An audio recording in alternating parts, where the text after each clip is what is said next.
All right, we're back once again for our next episode of The Horseman's Voice. We had a great interview last week with both Amber Sawyer and Mark Anderson. Hopefully he's got a contract coming his way. But we've got our first Cushing we're going to be hanging out today. Hopefully we're going to start a new, regular episode hanging with the Cushings. Mike, you there? I am, Eric. How are you today? I'm doing all right, man. I heard you're snowed in on the East Coast like everybody else.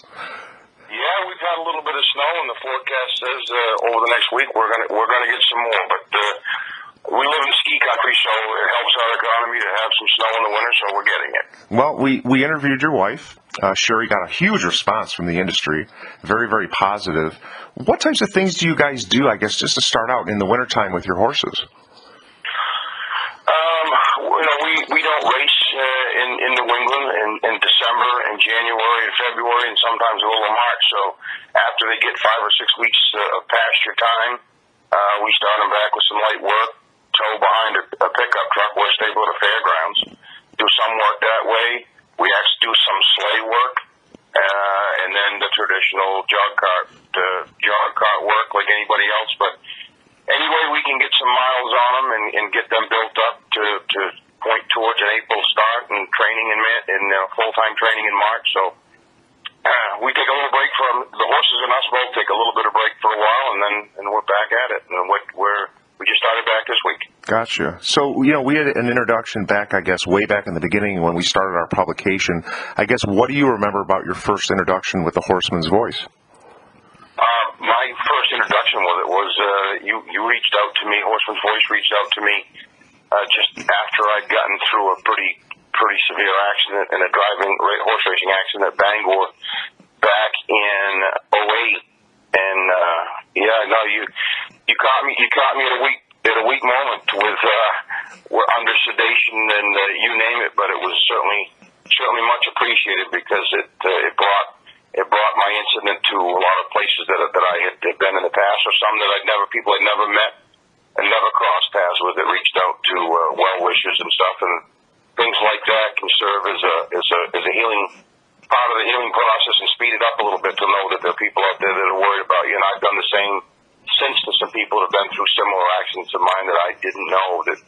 And Horseman's Voice kind of started that trend for me to think to do that stuff. So it's much appreciated. It's been a while, but we're good to be back talking to you. Well, I'm going to publicly apologize. I thought about this before, and I'm going to publicly apologize. You were sedated. I didn't really think you were, and I have the actual audio. I could pull this and send it to you, in the future. But sometimes there's a line, and there's a fine line that's crossed with people's, personal lives and HIPAA and medical stuff, and to all the drivers and trainers and people that get injured out there, that's not our intent. Our intent is to get the word out for healing. John Campbell, Connell Willis.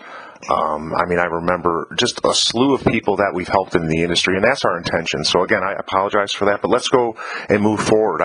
How life-changing was that accident? At the time, I was still, young enough to almost not think it was going to be a lifelong issue. But the truth, it was very life-changing. But it also was far, far better than it very well could have been. What happened was a horse went down in front of me, and he was a distance from me. I thought I could get around him, which I was, and just as I was going by the horse that was down, she went to her knees.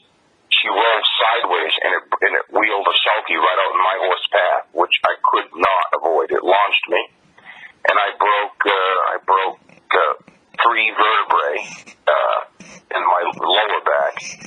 And for the next hour or two, whether I was going to have use of my legs or not was in question. And the truth is that, quite often that type of injury you don't. As it turns out, I was on my feet a few days later after surgery, and I can get myself around, but it's no problem. If someone watched me walk from the side, you might think I had a bad back, but most often you wouldn't. But there's constant nerve damage is permanent, and there's tingling, and there's pain. But quite honestly, most everything that I was able to do before, I can still function and do those same things. It just might be at a little slower pace. That's all. Wow. So yes, it it was an unfortunate incident, but I came out of it better than many. So for that, I'm very grateful. Wow. And, Sherry, we did the interview with her, and she said how she challenged herself and went out and got her GED, and then she got a degree, and now she's a nurse. I'm sure that plays a role with you every day as well. I mean, she probably knows a lot more than the average bear in helping you with your day-to-day management. Yeah, she does. I'm sure she told you. I mean, I listened to the interview, but as a very young girl, she had seen an accident and thought to her, it had nothing to do with her, but she had thought to herself that I'd like to be a nurse. I could help people. And then her life path went a different direction, and I think the time that after that happened to me and is in the hospital, and she had contemplating doing something else, not sure what, at least part time. I think that time frame that I was in there, she thought, I felt like I had some sort of a calling as a young girl to do it. Now I'm looking at it again, someone that she cares about in that situation, and I think it did spur as a bit of a motivator. I told her for years prior to that getting hurt that as far as her getting an education and being capable, she was capable of great things, and I think it made her go for it. And without question, well, she's an amazing horsewoman. Let's tap into another woman in your life. Do you want to start and delve into a little bit of the history of the Cushing family, the matriarch, your mother? Yeah, my dad was the one that drove and trained horses, and everybody knew him. He's just a charismatic guy. And we think that it all started with him, but that's really not true. He and my mom were high school sweethearts, and he was an athlete like Ron and myself that did the traditional football, basketball, ski. And then he was dating my mom, who her parents owned and bred standardbreds. And when he got out of college, it was like, well, I really want to still do sports, but he didn't care about golf.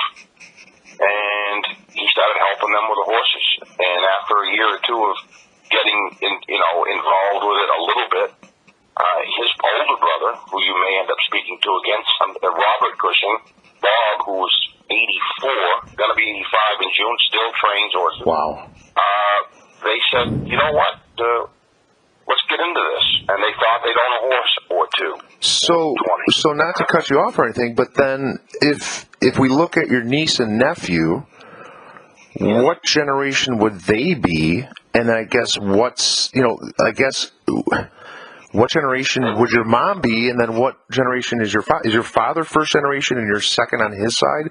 And then your mom would be second and you'd be third on hers? I mean... That's right. Wow. Right. I would be third generation on my mom's side. And then, yes, I have a niece and nephew involved with horses. My nephew Mitchell is pretty prominent driver, at least in New England circuit. Dabbled a bit in New Jersey with some success, and he's now out in Ohio, spreading his wings a little. And then his sister, my niece, she's gone the direction of U.S. Saddlebred, but she does some marketing and promotion for them out of Kentucky, and horses are just in the Cushing blood, and it stems from my mom's side of the family when she was a kid. Well, and we got a lot of Cushings to hang out with, so we'll see what this does with us, because we're just delving into your family, and it's amazing. So I guess let's talk about the current day. We did a little bit of history with your wife, but I guess what's your current role in the industry aside from being a driver trainer? I delved after getting, actually right before I got injured, but I'd actually delved into announcing that kind of came on by accident, sort of, where someone didn't show up to announce, and though I'd never called races in my mind, I had, and I was pretty good at it, at least for somebody that had never done it. And I ended up announcing races at Scarborough Downs for 3 or 4 years. Oh, wow. It wasn't really what I wanted to do, but I did it for a while. And now I just do a couple fairs. I do a couple fairs here, agricultural fairs to announce the races. Sherry and I still train several. Occasionally I drive. Actually, last year I don't even think I did one time. But still training, active. I'm also the president chairperson of the Maine Harness Horsemen's Association, which is a fantastic thing to get into. It's a perfectly full-time job with no pay. But you know what? Horse racing is my passion, and I want to keep it going in Maine. And if I think I can have any role in it that can put it in the right direction, that's kind of what my spare time to do with horses. It doesn't jogging, training, turning out, the everyday stuff is with the Horsemen's Association. So a little bit of announcing, work with the association, and still train and run up and down the New England coast, hitting the 3 or 4 different tracks and 8 main fair tracks to have harness racing.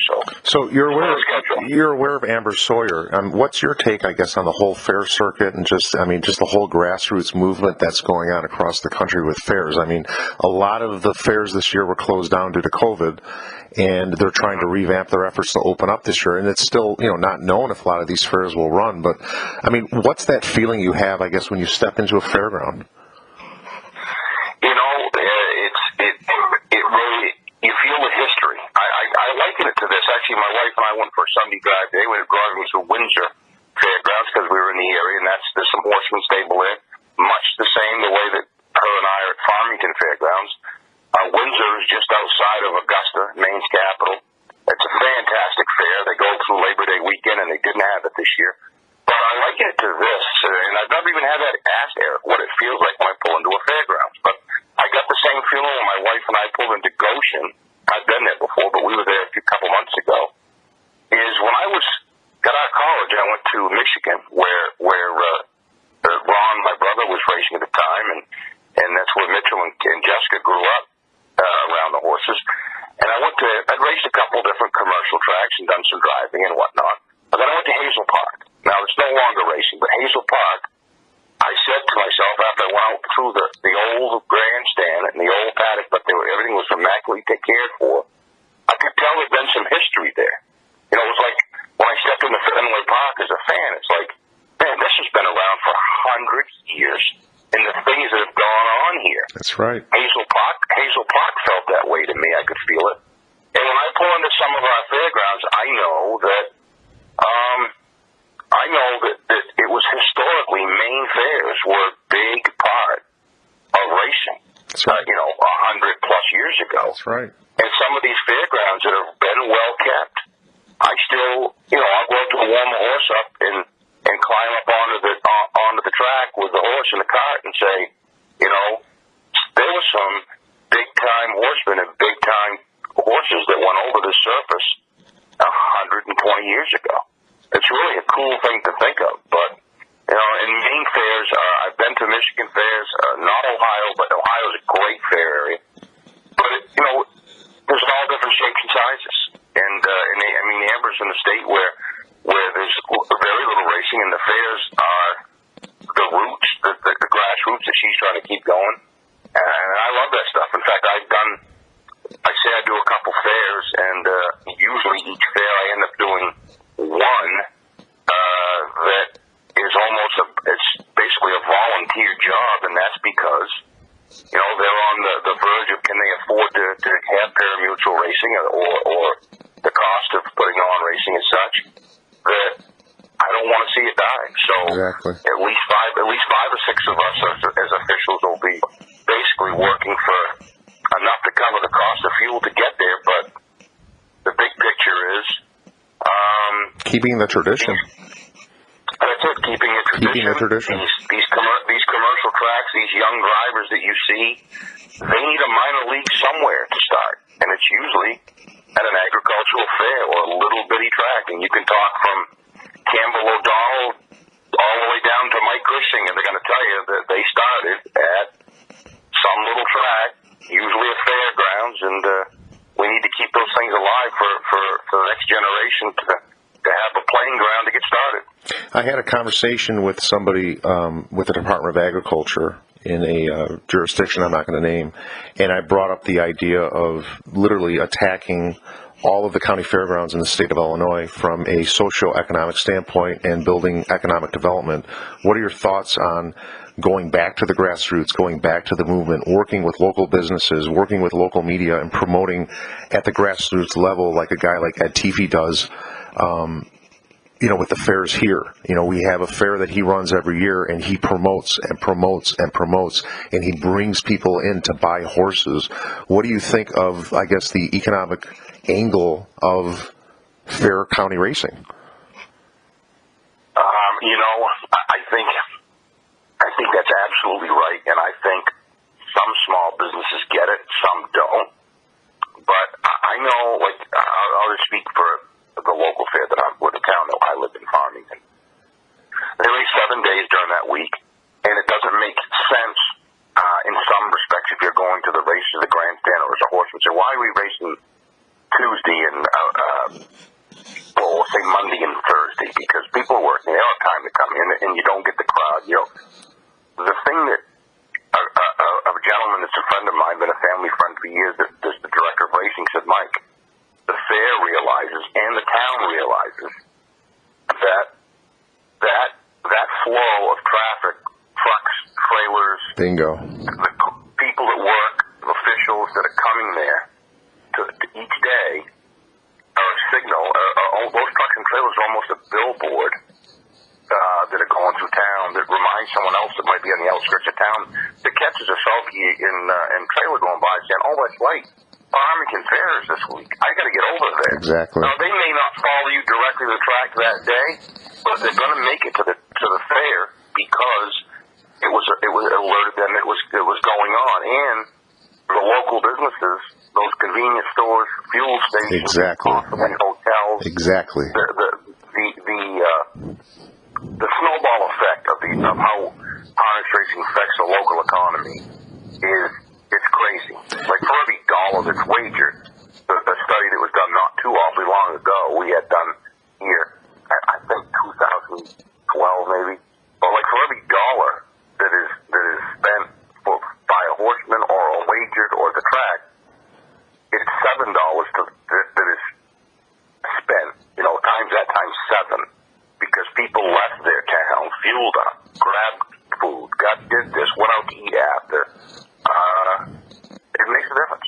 You've hit the nail on the head. You've literally taken the words out of my mouth. I worked, in conjunction with my direct mayor in Morton Grove in a total of 35 communities for 10 years when I took a break, from the Horseman's voice and disappeared for a while.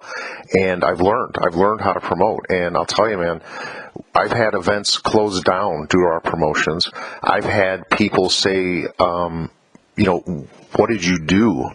We utilized radio, PSAs, we utilized old school media, and the people showed up. And I'm not saying, social media is the complete answer, but I think a lot of the fairs, if anybody's listening, on the county fair level, you need to go back to that grassroots level. You need to reach out to these businesses. You need to walk in face to face, introduce yourself. The Rock has that saying, bust that door down, smile and introduce yourself. And it's true. People need to reach out, And with your position, I mean, you see everything. You see the whole gamut, both as a driver, trainer, announcer, and in your position with the Horsemen's Association.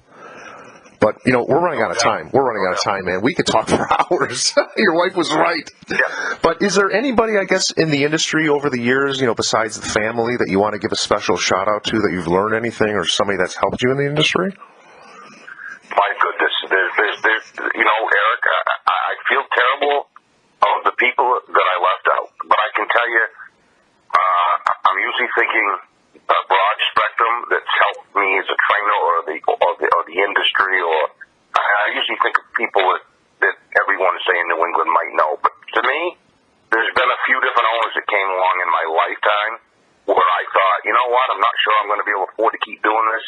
And someone would come into my life that meant a few horses that helped pay the bills.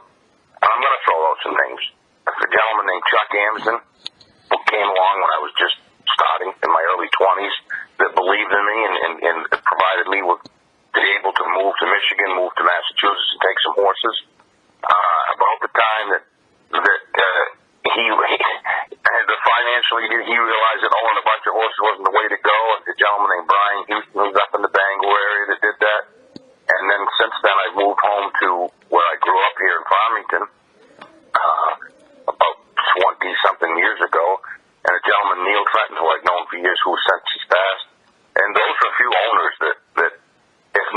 like of all the different tentacles that I have been involved in the industry, I'm not sure if not for those three gentlemen, I wouldn't have made it to this point. So they made it possible to keep doing it. So you're saying like they're not with me now. I think of them often. So you're saying, and sorry to interrupt again, but you're saying again, like others are saying, in this industry, it's all about relationships. It absolutely is. It is. And I'm still, the last gentleman I mentioned, he's since passed, but we're still friends with his family. His kids, though they don't own standard beds, they've got one, they know us, they congratulate us, and sometimes, even though it's not of a financial relationship, it's a boost. In fact, the last gentleman I mentioned, Neil Trenton, his family we're still friends with, one of the pictures my wife probably saw, if not I will, is of us going right through the middle of Farmington on the horse and sleigh in the middle of winter. Wow. And we're in front of Trenton's Market, which was owned by the last gentleman mentioned, Neil Trenton, who, oh my goodness, I must have had 30 horses with him through the years, owned them in partnership quite often with him, but it's all about people. It's all about connections. If you're in harness racing, I'm sure I can't think of a track I couldn't walk into right now and think, well, geez, I've never been to Ohio or I've never been to California. But I'd walk into Paddock in California and go, where is Steve Wiseman? Because I remember him from Foxborough. I mean, from Plainridge, or into Ohio and go, well, where's Jason and Jeff Brewer? Because when in the 90s, when they were out east, I was hooked up with them. You can't go somewhere that there's not some sort of personal connection that you've crossed paths, and it's a great thing. Honestly, it's the best part of the industry.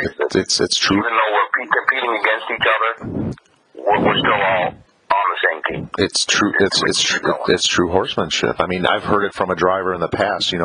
We're friends and stuff on the track. We hang out after. We go golfing. We do this. We do that. But once that gate opens, and until the end of that race, it's war. No doubt. No, it's a competitive. Trust me. There's nothing that Patrick Holmes wants to do more next week than to beat Tom Brady. There you go. But I'll promise you that the two will talk after and be the best of friends. But it's a great mix. It's no different than when you talk about going golfing with a driver. Sure, you're going to play somebody a buck a hole or give them a hard time or want to compete, but the 19th hole, having a drink after and sharing stories is far more important than the competition at the end of the day. Wow. It's amazing. Well, again, I appreciate your time. You're a hard guy to get in touch with and schedule something. Enjoy the snow up Upper East, and up next is your nephew, and we'll see if we can maybe talk with your mom and maybe talk with your niece and maybe talk with some more Cushings and hang out more with you guys. I really appreciate your time. I think that would be great. I really appreciate your time again, but thanks again, Mike. All right, Eric. Thanks a lot. All right. We have a special edition here. A special driver on the Chicago circuit, known around the Midwest, and he's based in Ohio now, Juan Franco. Juan, ¿estás listo para la primera entrevista latina con la voz de los jinetes? Cuéntanos sobre tu historia con las carreras de arneses. Sí. Please tell us about the horses and your history. In español. Está bien. Sí, hola, soy Juan Franco. Vine de Guatemala. Empecé a trabajar como groom. Y luego conocí a muy buenas personas que me enseñaron a aprender a caballos de harness. ¿Qué generación jinete eres? ¿Perdón? What generation are you? ¿De primero en tu familia? El primero, sí. Sí. ¿Cuántas personas trabajó en este business? How many people have you worked for? Yo quiero de Donald Fries y Homer Hastedler y Nelson Willis, ¿sí? Para 4 personas. Danny Freeze, Homer Hastler, Brandon Simpson, Ah, and Nelson Willis right now. Ahorita.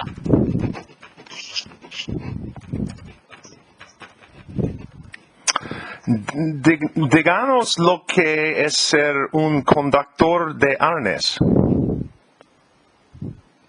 What is it like to be a harness driver? Es como manejar un caballo, es muy importante, muy bonito, poco peligroso, pero todo tiene su modo bonito de hacer las cosas. Es muy me siento orgulloso manejar un caballo de harness. Sí. Su familia le ayuda y lo importante que es su esposa en apoyarle. Sí, es muy importante todo eso. Mi esposa, mis hijos son el motor para yo seguir haciendo bien mi trabajo en los caballos de harness.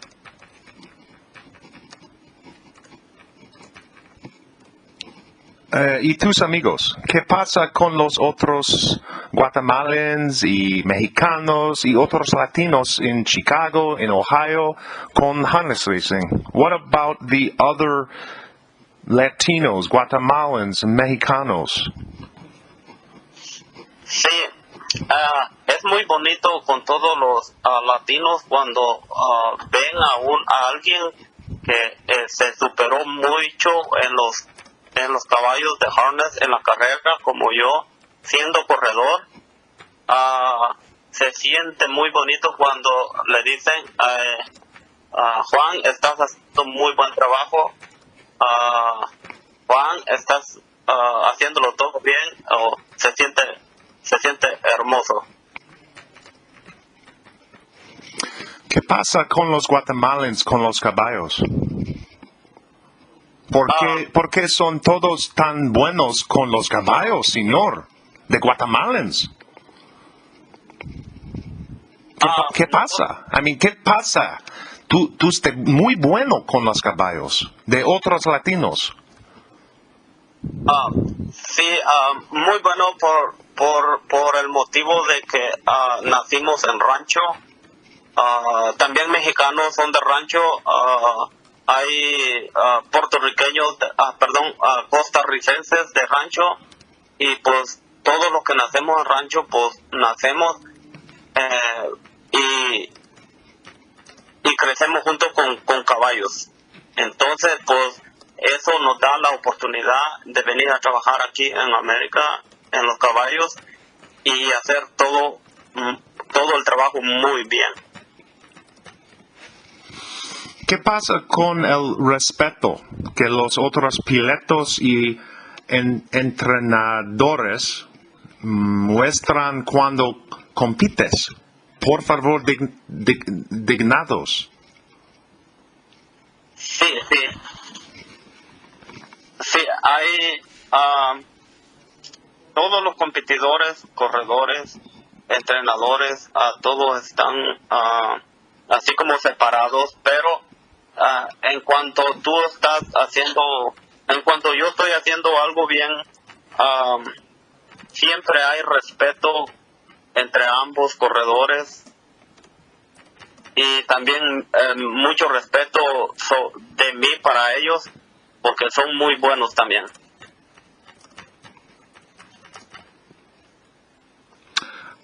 ¿Hay alguien en la industria que desee agradecer por ayuda a tú? ¿Qué personas ayudamos a tú? ¿Qué personas me ayudaron a hacer eso? Y, is there anything else you want to tell us in Spanish or English to the horse people in the world, en el mundo? Sí, I can talk Spanish. Sí, agradezco mucho, especialmente a las personas desde cuando empecé a trabajar. Una es Danny Fries, lo otro es Homer Huxtler, el otro es Brandon Simpson y actualmente Nelson Willis, que fue el que me ayudó mucho más. Sí. Es una gran persona, muy buena gente, uno de los mejores entrenadores en Chicago.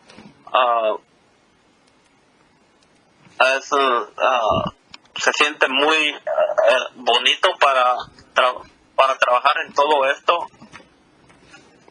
Y en todo eso aprendí mucho de ellos y es por eso que yo sigo haciendo bien mi trabajo. Muchas gracias por su tiempo. Hoy le deseamos la mejor de las suertes. Esperamos verlo en las fereras de este verano, Juan. Muchas gracias, señor, para tu tiempo este día. Sí, muchas gracias, Eric. Primero Dios, ahí voy a estar presente y con muchas ganadas. Primero Dios. Adiós, señor. All right, so we got to hang with a Cushing, but we also had that exclusive Latino interview in Espanol. Let's go back and see what Sherry's up to. Sherry, you there? I'm here. How are you? All right, so what's going on the East Coast with the snow? We're snowed in here in the Midwest.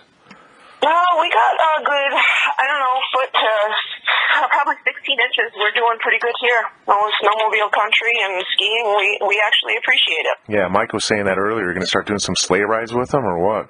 Oh yeah, so we got the snowmobiles out and we're ready to go. So, I mean, just when you turn them out and stuff, you're just trying to get miles. It really doesn't matter what you're doing as long as you're just putting miles on them?